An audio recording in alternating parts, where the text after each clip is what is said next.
इस लेसन में हम बात करेंगे हाउ टू कीप और रिटायर ट्रेजरी शेयर्स।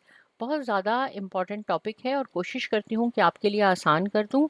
इससे पहले कि शुरू करते हैं, कुछ ट्रेजरी स्टॉक्स के बारे में आपको बता देती हूँ कि क्या होते हैं। ट्रेजरी स्टॉक्स होते हैं कि समटाइम्स ऐसे होता है कि कंपनी अपने ही शेयर्स को बाय बैक कर लेती है, उनको परचेज कर लेती है, या तो उनको फिर परमानेंटली वो रिटायर कर देती है या उनको फिर रीसेल करती है।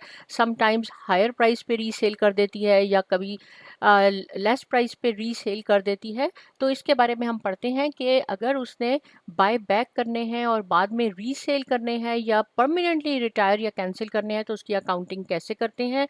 और अगर उसको वो बाय बैक कर लेती है उन शेयर्स को, सपोज अगर कंपनी के पास 10,000 शेयर्स हैं और उसने उसमें से 2,000 बाय बैक कर लिए हैं, तो इस पे ना तो डिविडेंड मिलता है, ना ही उनको वोटिंग राइट होता है। और समटाइम्स कंपनी ऐसे कर लेती है कि इन शेयर्स को रख लेती है और बाद में एम्प्लॉय कंपनसेशन अरेंजमेंट्स के लिए यूज़ करती है। ये क्या होता है, इस पे मैं एक सेपरेट वीडियो बनाऊंगी। और ये क्यों कर लेते हैं, इसकी ये भी रीज़न होती है। समटाइम्स अगर उसने कंपनी ने अपनी अर्निंग पर शेयर को इंक्रीज करना होता है तो भी स्टॉक्स को बाय बैक कर लेते हैं, क्योंकि अर्निंग पर शेयर का फॉर्मूला क्या है आपके पास, EPS is equal to net income, और उसको हम डिवाइड कर लेते हैं number of shares outstanding, number of shares outstanding. अगर इनिशियली आपके पास 10,000 शेयर्स हैं और आप 10,000 से, और नेट इनकम भी हम 10,000 कर लेते हैं, और आपके पास 10,000 ही शेयर्स हैं, तो देखिए आपका अर्निंग पर शेयर 1 होगा, $1 पर शेयर। लेकिन अगर मैं इसमें से 2,000 को बाय बैक कर लेती हूँ तो ये हमारा डिनोमिनेटर 8,000 हो जाएगा, जिसकी वजह से अर्निंग पर शेयर इंक्रीज हो जाएगी। राइट, तो ये भी रीज़न होती है कि कंपनी जो है वो अर्निंग पर शेयर को इंक्रीज करना चाहती है, जिसकी वजह से ट्रेजरी स्टॉक्स को बाय बैक कर लेती है। लेकिन इस पे भी डिटेल में मैं वीडियो बाद में बनाऊंगी। अभी हम बात करते हैं कि अगर हमने ट्रेजरी शेयर्स को दोबारा हमने रीसेल करना हो या उनको रिटायर करना हो तो उसकी अकाउंटिंग कैसे करते हैं। देखिए यहाँ मैंने क्या लिखा है कि कंपनी रीपरचेजेस इट्स ओन शेयर्स, उनको या तो वो कीप कर लेगी या फिर उनको परमानेंटली रिटायर कर देती है या कैंसिल कर देती है। पहले बात करते हैं हम इस पार्ट की कि अगर उसने रखना हो और बाद में रीसेल करने हो तो कैसे अकाउंटिंग होती है। देखिए सपोज मैंने यहाँ एक सिंपल से एग्जांपल लिया है कि एबीसी कंपनी है, उसके पास 100,000 जो है कॉमन शेयर्स हैं आउटस्टैंडिंग, जिसकी पार वैल्यू 1 है। यानी इनिशियली जब उसको रजिस्टर कराया गया था तो उस वक्त डिसाइड हुआ था कि इसकी पार वैल्यू 1 है। जब वो मार्केट में आएगा तो उससे ज़्यादा भी हो सकती है और कम भी हो सकती है। 100,000 कॉमन शेयर हैं और एक शेयर की वैल्यू $1 है, तो डेफिनेटली हमारे पास 100,000 ही हमारे कॉमन शेयर की वैल्यू होगी। लेकिन जब उसको मार्केट में सेल किया गया तो वो 700 के पे सेल हुए। इट मीन्स के एबीसी कंपनी को कैश 700 रिसीव हुआ। लेकिन अब इसका क्रेडिट पार्ट कैसे होगा, जो कॉमन स्टॉक्स हैं उसको आपने रिकॉर्ड करना है जो उसकी पार वैल्यू थी 100,000 टाइम्स 1, आपके पास ये आ गया। और जो रिमेनिंग 600 होगा वो कंट्रीब्यूटेड कैपिटल है। कंट्रीब्यूटेड कैपिटल आपका इक्विटी सेक्शन में मुख्तलिफ सोर्सेज से आता है, तो बहुत अच्छा होगा कि आप यहाँ लिख दें कि ये कंट्रीब्यूटेड कैपिटल किस वजह से आया है। कि हम लिख सकते हैं as of premium of common shares की वजह से आया है 600। राइट, तो इस वक्त आपके पास ऑथोराइज शेयर भी 100,000 थे, इशू भी हमने इतने ही किए, और आउटस्टैंडिंग भी हमारे पास सेम 100,000 ही है। आई होप कि ये एंट्री आपको समझ में आ गई होगी जब हमने इनिशियली शेयर इशू किए। अब कंपनी ने डिसाइड किया कि जो हमने 100,000 शेयर इशू किए उसमें से वो 30,000 बाय बैक करना चाहती है, रीपरचेज करना चाहती है $10 पे। तो कैसे होगा, इसको हम ट्रेजरी स्टॉक कहते हैं कि वो अपने ही शेयर वापस ले रही है। तो इस वक्त उसका ट्रेजरी स्टॉक्स जो है 300 के से डेबिट हो गया, क्योंकि 30,000 शेयर वो ले रही है और $10 पे ले रही है, तो इनको आप मल्टीप्लाई कर देंगे, ये हो जाएगा। और कैश कितना देगी जिससे वो ले रही है, सपोज मुख्तलिफ शेयर होल्डर से ले रही है, तो टोटल कैश जो है वो 300 के उसको देना होगा। तो इस वक्त हमारी सिचुएशन क्या हो जाएगी कि ऑथोराइज शेयर तो हमारे पास 100 के हैं, इशूड भी हैं, लेकिन आउटस्टैंडिंग जो इस वक्त पब्लिक के पास मौजूद है वो 70,000 है, क्योंकि 30,000 उसने रीपरचेज कर लिए। अब कंपनी ने सोचा चलें जी 2-4 महीने हो गए, शेयर प्राइस भी बढ़ रही है। उसने कहा हम $11 पे मैं इन 30,000 को दोबारा रीसेल कर देते हैं। जब वो 30,000 पे इसको रीसेल करेगी तो अब कितनी उसके पास कैश आएगा कंपनी के पास? अब 330,000 आपके पास कंपनी के पास आ जाएगा कैश। लेकिन ये बहुत इंपॉर्टेंट पॉइंट है कि ट्रेजरी स्टॉक को आपने 330 से क्रेडिट नहीं करना। ट्रेजरी स्टॉक को आपने क्रेडिट करना है जिस अमाउंट पे आपने यहाँ उसको डेबिट किया था उसी पे ही क्रेडिट हो गया। तो 30,000 कहाँ जाएंगे? ये अगेन कंट्रीब्यूटेड कैपिटल में जाएंगे as of resale of T stocks, treasury stocks. यहाँ लिख दें तो बहुत बेहतर होगा क्योंकि मुख्तलिफ हमारे सोर्सेज से कंट्रीब्यूटेड कैपिटल आता है।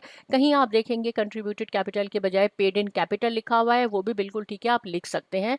आप अपनी जिस स्टेट्स में रह रहे हैं उसके मुताबिक ही आपने काम करना होगा। तो आई होप ये भी आपको समझ में आ गई होगी एंट्री। और इस वक्त क्या सिचुएशन होगी? आउटस्टैंडिंग फिर हमारे 100 के हो गए क्योंकि हमने यहाँ से कंपनी ने इसको रीसेल कर दिया। अब कंपनी क्या कहती है? अब कंपनी ने कहा कि नहीं, हमने इसको परमानेंटली रिटायर करना है।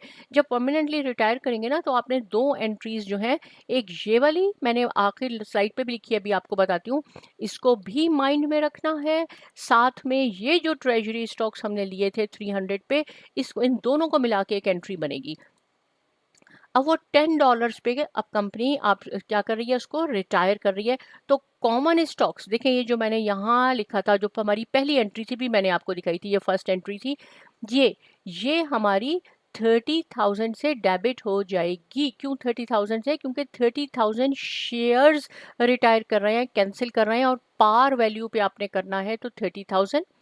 ट्रेजरी स्टॉक्स जो अभी मैंने पिछली स्लाइड में दिखाया, हमने ये एंट्री बनाई थी जब हम उसको बाय बैक कर रहे थे, तो ट्रेजरी स्टॉक 300 थे। अब ये परमानेंटली हमने ख़त्म करने हैं, इसलिए ये यहाँ पे क्रेडिट हो जाएगा। बाकी आपके पास ये कहाँ से आएगा? कंट्रीब्यूटेड कैपिटल 30,000 है। फर्स्ट एंट्री में देखें, यहाँ ये $6 प्रीमियम पे गए थे क्योंकि पार वैल्यू 1 थी। तो 30,000 टाइम्स 6 180, रिमेनिंग जो है वो आपने रिटेन अर्निंग से लिखना है। यहाँ पे काफ़ी लोग, अगर ये हमारे पास कंट्रीब्यूटेड कैपिटल नहीं होगा तो आपने सारी अमाउंट रिटेन अर्निंग से लेनी होगी। क्योंकि हमारे पास यहाँ इस वक्त मौजूद है कंट्रीब्यूटेड कैपिटल, इसलिए हमने इसको यहाँ से लेना होगा जितना हमें इसकी ज़रूरत होगी। तो अब क्या होगा हमारे पास सिचुएशन के? ऑथोराइज शेयर 100 है, इशूड भी 70 हो गए, और आउटस्टैंडिंग भी हमारे पास 70 हो गए क्योंकि ये परमानेंटली रिटायर हो गए। आई होप कि आपको ये पॉइंट अच्छी तरह समझ में आ गया होगा कि एंट्रीज कैसे करनी है। अब हम बात कर लेते हैं, यहाँ पे मैंने एक छोटी सी एग्जांपल आपके लिए बनाई है। पिछले एग्जांपल में तो सिर्फ एक बार हमने रीपर्चेज किया और रीसेल कर दिया, राइट। समटाइम्स ऐसे होता है, जैसे कंपनी ने इनिशियली जितने भी शेयर इशू किए हों, सपोज मैं 100K की ही एग्जांपल ले लेती हूँ, इतने शेयर उसने इशू किए थे, बाद में उसने उसमें से कितने परचेज कर लिए? तो रीपर्चेज कितने किए? 8,320 शेयर्स ऑफ ट्रेजरी स्टॉक, और उसकी प्राइस क्या थी? 6.65 पे उसने ले लिए पब्लिक से। तो ट्रेजरी स्टॉक डेबिट होगा। आप इसको इससे मल्टीप्लाई कर दें तो 55,328 आएगा, और इतना कैश आपने देना होगा जिससे आपने लिए हैं। नेक्स्ट में आपने क्या किया? नेक्स्ट ट्रांजैक्शन में सपोज 2 मंथ्स आफ्टर आपने इतने शेयर और पब्लिक से ले लिए, लेकिन इस वक्त उसकी प्राइस 660 थी। तो हमने ट्रेजरी स्टॉक इसको इससे मल्टीप्लाई कर दें तो सिंपल ये बन जाएगा। अगर तो ये सेकंड ट्रांजैक्शन नहीं है और बाद में आपने इसको सेम प्राइस पे ही अगर हमने इसको वापस करना है, रीसेल करना है, तो ये इस तरह हो जाएगा, ये डेबिट हो जाएगा और ये क्रेडिट हो जाएगा, खत्म हो जाएगा। लेकिन ये सिचुएशन नहीं है। अब कंपनी ने क्या करना है? उसने इशू किए, जो भी उसने परचेज किए थे, उसने बाद में उसको दोबारा रीसेल कर दिया 5,320 शेयर्स ऑफ ट्रेजरी स्टॉक, और 1165 पे इस बार किए हैं उसने, राइट। लिए उसने कितने थे? देखें, ये बहुत इंपॉर्टेंट पॉइंट है। पहले उसने यहाँ से 6.65 पे परचेज किए और 6.60 पे परचेज किए, लेकिन पहले वाला जो है वो काय पे दे रहा है आपको? 11.65 पे। तो आपने जो अमाउंट यहाँ है कैश, तो आपके पास इतना आएगा कंपनी के पास, इसको इससे मल्टीप्लाई कर दें। लेकिन जो टी स्टॉक को आपने क्रेडिट करना है वो इससे नहीं करना। वो जो लास्ट स्लाइड पे मैंने आपको दिखाया था, ये प्राइस, ये और ये 6.65 प्लस 6.60, इनको प्लस करके 2 से डिवाइड कर दें। एवरेज प्राइस पे आपने करना है, और एवरेज बनेगी इसकी 6.625। तो 5320 को आपने एवरेज प्राइस पे क्रेडिट करना है। रिमेनिंग जो आपका आएगा वो कंट्रीब्यूटेड कैपिटल में जाएगा। ये कब क्रेडिट होगा? अगर ये जो है प्राइस आपकी ज़्यादा है, आपने परचेज किए थे 6.65 पे आई बिलीव, और ये उससे ज़्यादा पे आप रीसेल कर रहे हैं, तो ये क्रेडिट होगा। लेकिन यहाँ सेकेंड ट्रांजेक्शन में आपने सिक्स पॉइंट कितना 6.60 पे आपने इसको परचेज किया था और आपको री इशू कम पे कर रहे हैं। जब कम पे री इशू करेंगे तो कंट्रीब्यूटेड कैपिटल डेबिट में होगा। कैसे होगा? इसको और इसको मल्टीप्लाई कर दें, कैश तो आपके पास यही आएगा 6,320 टाइम्स दिस। लेकिन टी स्टॉक्स को आपने क्या करना होगा? वही 6.60 जो पिछली स्लाइड पे है उसका एवरेज ले लें, जो कि आएगा 6.625। तो ये आपके पास ज़्यादा आ गई क्रेडिट, ये कम है। तो आपने इसका बैलेंस कैसे पूरा करना है? 2686 को कंट्रीब्यूटेड कैपिटल में। और कंट्रीब्यूटेड कैपिटल को आपने डेबिट कब करना होगा? जब आपके पास क्रेडिट में रूम मौजूद है उस वक्त। आई होप कि ये आपको अच्छी तरह कॉन्सेप्ट क्लियर हो गया होगा। और यहाँ पे एग्जैक्टली यही मैंने लिखा है कि when the reissue price is higher than the average price per share, तो आपने कैश को डेबिट करना है और ट्रेजरी स्टॉक को एवरेज प्राइस पर शेयर पर क्रेडिट करना है। और रिमेनिंग बैलेंस करने के लिए आपने कंट्रीब्यूटेड कैपिटल लगाना होगा, या पेड इन कैपिटल का वर्ड यूज कर सकते हैं। लेकिन अगर री इशू प्राइस आपकी एवरेज प्राइस से कम होगी, तो कैश तो आपके कंपनी के पास वो ही आएगा जिस पे वो रीसेल कर रहे हैं, लेकिन आपके पास क्रेडिट में ट्रेजरी स्टॉक एवरेज प्राइस पे होगा और कंट्रीब्यूटेड कैपिटल डेबिट होगा। आप इसको पॉज करके अच्छी तरह पढ़ें, अच्छी तरह समझ लीजिए, फिर आप ये एंट्रीज देखेंगे तो आपको ये क्लियर हो जाएगा। अब भी कोई पॉइंट समझ में नहीं आया, आप मुझसे पूछ सकते हैं। अब आपने साइमा अकेडमी को लाइक करना है, सब्सक्राइब करना है, शेयर करना है। मिलते हैं नेक्स्ट वीडियो में और बहुत शुक्रिया।